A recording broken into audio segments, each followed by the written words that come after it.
Bax, dünən Mansur Yavaş ki, kökdə ülkücüdür, MHP-lidir, ən gözəl açıqlamanı o verdi. Səhər çağı polis baskını olanda, Türkiyə hökuməti artıq ultimativ şəkildə CHP-yə müdaxilə eləyəndə Mansur Yavaş dedi ki, gəlin heyət yaradaq, gedək bir danışıq aparaq, deyək ki, biz yəni razılaşırıq yenidən seçki keçirilməsinə.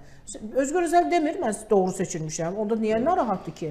Özdə yeri gəlmişkən Özgür Özel son 2 ildə çox ciddi bir siyasi performans göstərir. Amma yenə deyirəm, bir məsələni unudur ki, o bələdiyyə seçkisini belə udmamış siyasətçi idi. CHP-ni, Türkiyə siyasətini izləyən əgər şəxslər varsa, onlar da çox yaxşı bilirlər. Özgür Özel adında Türkiyə siyasətində ciddi bir figur falan yox idi. Məhz Kılıçdaroğlu iqtidardan gedəndən sonra elə hakimiyyətin də müdaxiləsi ilə bu gəldi. O zaman ya hakimiyyətlə anlaşmaya getməyəcəksən, ya da hakimiyyətlə anlaşmaya getmisənsə, onu bu şəkildə pozmayacaqsan. Pozacaqsansa, vəziyyət belə olacaq.